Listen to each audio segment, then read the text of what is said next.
Sāksim ar Kāles Hēlija TI termokamerām. Pieejamas divās variācijās – 18+ un 35+. Šeit gan atšķirība nebūs vecuma ierobežojumos, bet gan attēla rādīšanas attālumā. Ar Hēlija 18+ kameru siltuma avotu redzēsiet 1,3 km attālumā, ar Hēlija 35+ 2,5 km attālumā. Abas šīs kameras ir ļoti ergonomiski izstrādātas un ērti lietojams. Tās ir noturīgas pret kritieniem un arī ūdens izturīgas. Ir 3 maināmi krāsu režīmi. Ejam tālāk. Kailer 2 un Kailer 25.1. Arī šeit būtiskākā atšķirība abās kamerās ir attēla rādīšanas attālumā. Ar Kailer 2 tie būs 2,5 km, ar kameru Kailer 25.1 tas būs 1250 metri.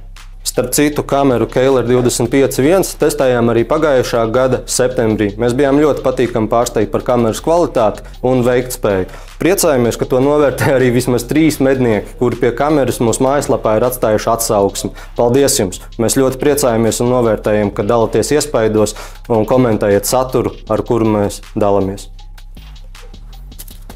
Visbeidzot, šeit rokās man ir Swarovski TM35 termālā kamera, termālā uzlika. Šis ir vienkārši fenomenāls produkts, jo to nav nepieciešams kalibrēt. Ierīce vienmēr ir precīzi, to vienkārši uzstādām uz jebkura optiskā tēmēkļa un izmantojam jau kā termālo tēmēkli.